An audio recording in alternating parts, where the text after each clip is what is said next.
ladies. Today is Friday, November 15th, 2019. 18 weeks postpartum. Uh, Crazy. 4 months. It's wow, it's been a full 4 months. Michaela actually turned 4 months on the 8th of November.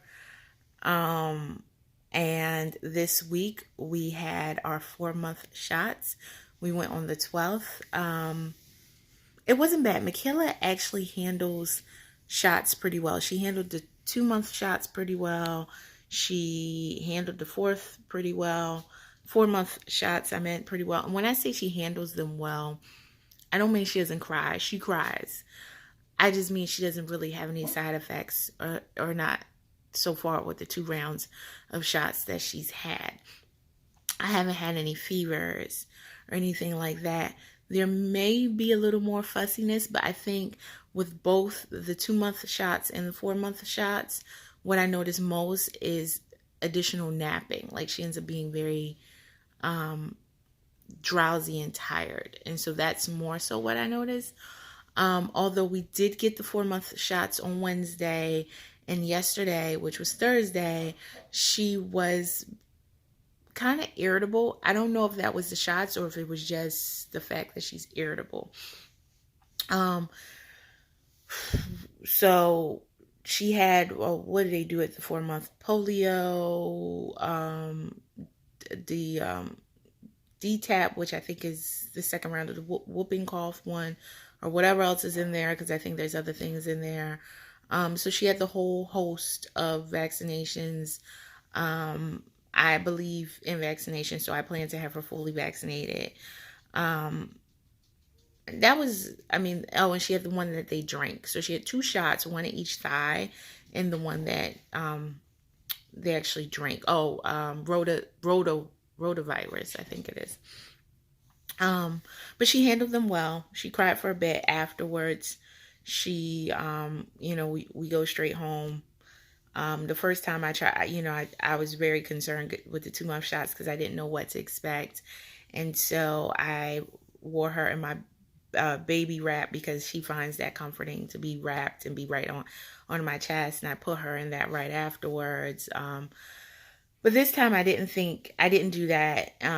It wasn't as necessary. She cried and I comforted her, and she only cried for a few minutes. And then, we were fine. She actually ended up falling off to sleep probably 5 minutes after the shots were given. So that was good. She has some eczema. Now, I actually have eczema. I had eczema during my pregnancy, which is pregnancy eczema, which was like a really bad flare-up because I don't really have flare-ups that often. But prior to being pregnant, I had eczema. I grew up with eczema as a child, so I've always had eczema. But there are times when you have flare-ups, and that makes it worse. So during my pregnancy, I had a bad case. I don't know if you guys remember. I talked about it early on in the pregnancy. I think it was like the first trimester. I had a flare-up of pregnancy eczema. It could have been second trimester. I don't remember. And then that was it. Now, Michaela has eczema. Now, babies do get eczema. That's very common. So she has baby eczema. I don't know if it'll be lifelong like mine is. Her doctor told me to get the Aveeno eczema balm. So I did get like this Aveeno nighttime. That was all I could find, nighttime eczema balm. But it doesn't have anything specific to nighttime in it. I think it's just because it's like a heavy, like it's not like Vaseline, but it's thick, like that consistency. So I think that's why they recommend at night, because it's like a thick layer, and maybe you don't want to put that on your baby in the day. But she told me to put it on 3 times a day, so I will be putting it on 3 times a day, and hopefully that'll get her eczema to clear up, because she has a patch on her cheek, and it's fine, but things on the face sometimes. And she's not going to be self-conscious. So, if we were all like children and we weren't little children and we didn't care about such things. But I think I'm more self-conscious of the fact that she has like this big patch on her cheek of eczema. It's not discolored. It actually just looks a little red. But just a little red, but I don't think it's super, super noticeable. And what else? Oh, we had to go to the emergency room last Saturday. Yes, super scary. I was, the whole experience was crazy because I was bathing Michaela. For some reason, she started crying. Now, she used to cry in baths all the time, but she had grown out of that. Like recently, when we bathed her, she did not cry at all. She would, splash, and I was showing her how to splash and play with the bubbles and all of that. So it's been a while since I've had bath time drama. And I do not bathe her every day. She does have eczema. You don't need to bathe the babies every day unless your baby's going out. Like if your baby's going to daycare or something, you might want to, but she doesn't. And so she doesn't really need to be bathed every day. So she's not interacting with anything really that's outside of the house that often. And even when we go out, she's not on any floors or anything. But if she was going out to a daycare, I probably would try to bathe her every day. Or yeah, probably every day, just because they're in contact with so many germs and so much at daycares.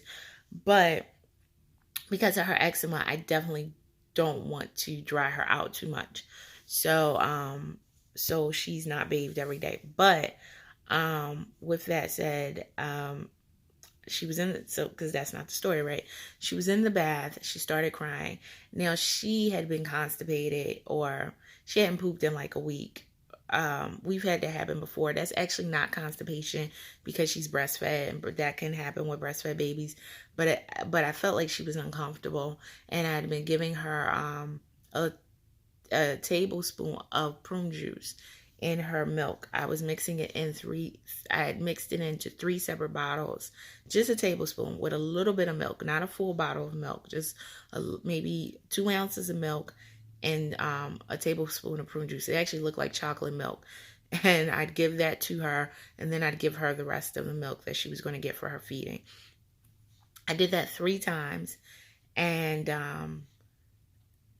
she was in the tub, which also a warm bath is supposed to help with pooping. So I gave her, she's in the tub, she starts crying. I'm like, okay, let's just take her out. I washed her up really quickly. I mean, she's but yay big, so I just like washed her up really quickly.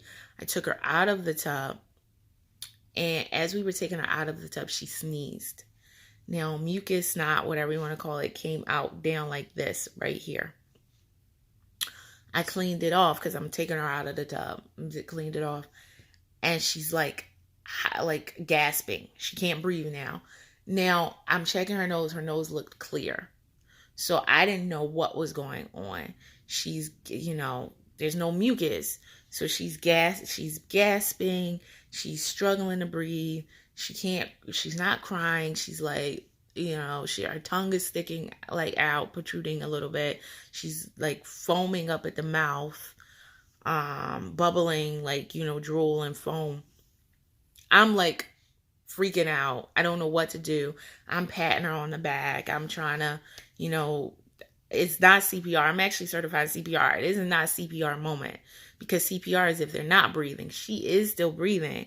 So I don't know what to do. I'm like, she couldn't have, I'm not thinking Heimlich maneuver because she didn't swallow anything. Like, it was nothing for her. So I didn't know what to do. So I'm trying, I'm patting her, like, and turning her over and patting her on the back. Nothing. I didn't know what else to do. So we called 911, which is scary. My husband's like, baby can't breathe. You can see she's struggling. They come, they give her oxygen. It didn't help.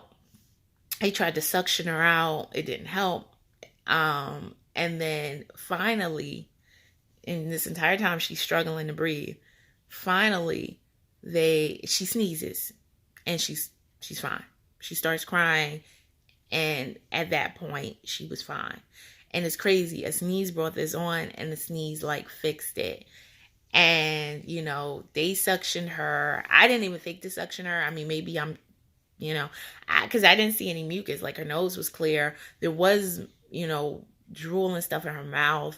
I possibly tried to suction that out, but they suctioned her. It didn't do anything. They were trying to give her oxygen. It didn't do anything. Um, Overall, she sneezed, and she, whatever was going on, she cleared it, but it didn't happen until she sneezed. We ended up going in the ambulance to the hospital because we wanted to know what caused this. Once we get to the hospital, we weren't there that long. I don't know. Maybe, I feel like it wasn't that long. Probably because I was prepared to be there all night. But we were probably back home around 10:30 that evening, maybe closer to 11. And this whole ordeal started around 6:30, even with calling the ambulance. So we were maybe at the hospital for maybe 2 to 3 hours. I don't know if it was that long. But so when we got to the hospital, they checked her, evaluated her.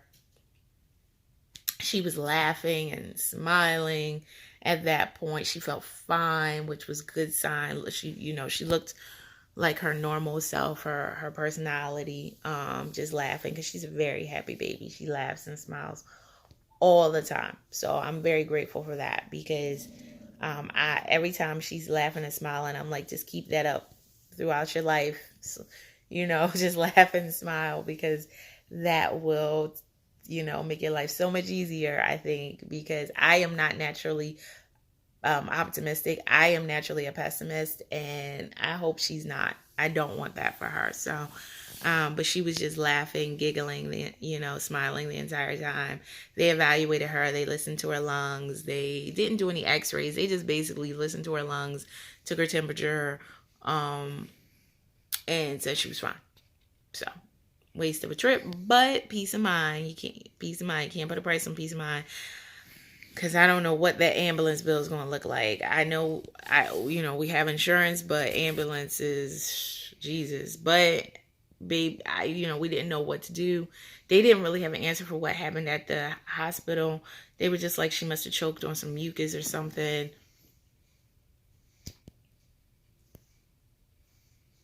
That's it. I don't know. I have no answers.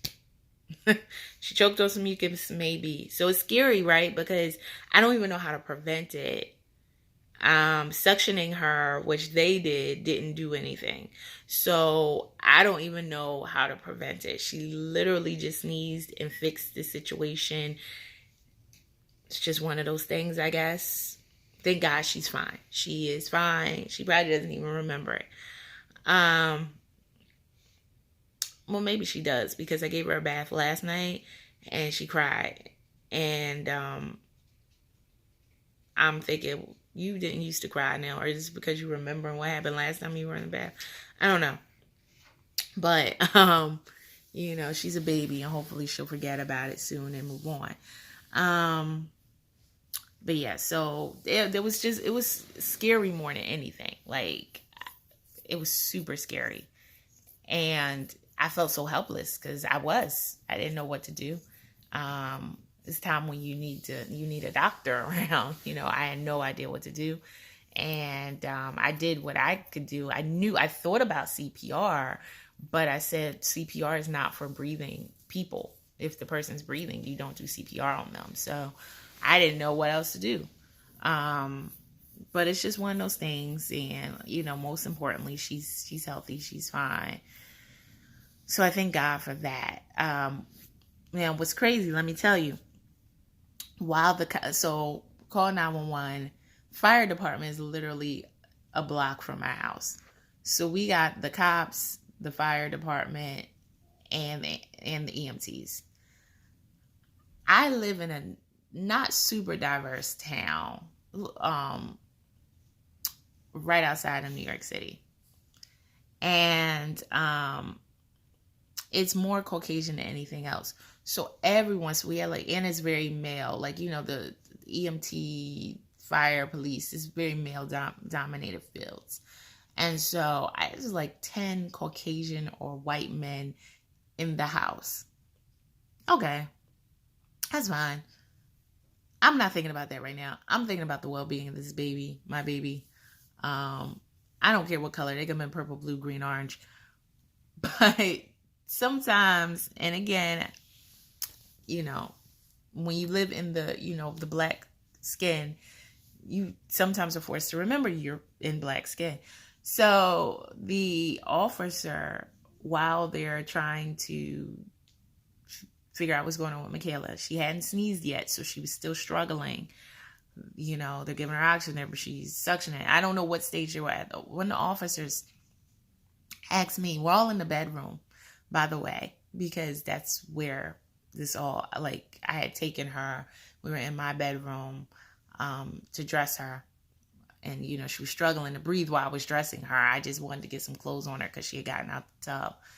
And the officer asked me to step out into the hallway. Now, I'm not thinking, period. Like, my brain is like shot at this point. I'm not thinking at all. And I step out in the hallway, and he says to me, tell us the truth. We understand that things happen. Even for a minute, did she go under the water? We understand that these things happen. You should tell us the truth. It's better for her. It's better for the EMTs and everything in her care if you tell us the truth now. Now, I understand there's so much child abuse. And that wouldn't necessarily be child abuse. It would be an accident. Accidents happen. No, she did not go under the water, not for 1/2 of a milli of a second. Okay? She was not left alone for any period of time in the bath. And she could go under the water without being left alone. But she did not go under the water even for a milli of a millisecond. Okay? So, what happened just happened to happen when she was getting out the tub. It could have possibly happened any other time too, because like I said, she sneezed and that seemed to bring it on. I did notice that, and she sneezed and that cleared it out later. So, anything, it could have happened at any point. Just happened to happen when she was in the tub. And because I was telling that story, like I told you that we were, she was getting out the tub, I think that's why they were like, oh, she must have gone under the water. She did not for a can't stress it enough. She did not go under the water. But I'd already told them that because they did ask me that initially. So maybe they thought I was lying. I mean, people lie. And it could have been an accident, even the best parents. So, but she did not go under the water. And so he had already asked me that when he got here. When I first told the story, they were like, did she go in? And I said, no, she did not. I'm explaining what happened. Then they pulled me out in the hallway and he's like, tell me the truth. So now I'm like, are you kidding me? Like, first of all, you have no evidence. Not that that's where I want to go with this. The lawyer in me is like, what? Like, but she did not go under the water. And it was just the way they kind of attacked the situation. I would say attacked me, but I mean, it was weird. It was very uncomfortable. I've never been in such a situation. But she didn't go in the water. I was insulted, but I was too worried about her to be insulted at the time. I was more insulted later. And I do understand that there's so much child abuse that they can't take anything for granted. There's like a random hair in a way. They can't take anything for granted. They have to check all bases. So I can't knock them for that. But there's a way you go about things. And to come out and just say, tell me the truth, just is like, maybe that's not the way you go about it.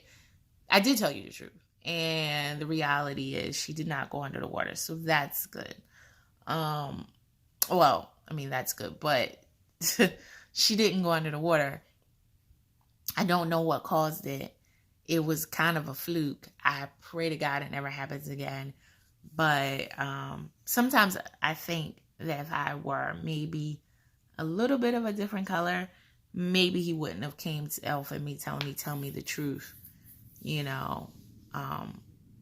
Like I was on the first 48 or something like that. Like, tell me the truth. I'm like, I told you the truth. The story doesn't change. This is the story. So that's that. But the bottom line is she's healthy. She's fine. that was almost a week ago, and she's been good. So, and she sneezed several times since, and luckily there hasn't been another episode. So thank you, Jesus. Another thing before I go, it has been today's the 15th. Tomorrow, of course, is November 16th. And that's a year ago. Tomorrow, November 16th, is when I found out I was pregnant. I remember I found out on November 16th, I believe. And I hope it was 16th because I'm saying that's the day I found out, but whatever. And it's so crazy. A year ago, I found out I was pregnant, and now I have a 4-month-old baby. I know that's how it works. I'm just still like marveling over how surreal it is, because it is still unbelievable that I'm somebody's mom who gave me a baby. but I'm still marveling over that, and she's so precious to me, and I look at her 100 times a day, and I'm just like, you are the most amazing thing, because she's so funny, and she's so pretty, and like, she's prettier than I could ever be with a full face of makeup. And she, I'm like, she's so pretty, and she's so funny, and she has so much personality and already. And, I just think those things about her. I mean, she's also a pain in it, but that's another story. So I think those things about her, and I'm just like, wow, a year ago, you scroll through some of my old videos, and you see the little, ultrasounds of a grain of rice, a little baby's size of a grain of rice. I mean, God is so amazing that this is how, you go from that speck, the transfer. When I did the embryo transfer, you couldn't even see the embryos without a microscope. And you go from that to all of us, started off in that way. So it's crazy. I know it doesn't seem that amazing, right? But when you really sit down and think about it, it's like, oh, that's cool. But anyway, so that's my 18-week update. I will update you next week. I'm not sure when I'm going back to work. I'm supposed to go back. I have to go back by February 24th. So, but I feel a little guilty for still being on maternity leave. I don't know why. That's crazy. Because I still have like 3 months left. But yeah. So I'm just thinking about some maternity leave things, and if I want to continue on leave, I don't want to give up any time with her. My girl, I can't. You never get this time back, and she changes so rapidly. But I don't know, ladies. I got a lot of thoughts.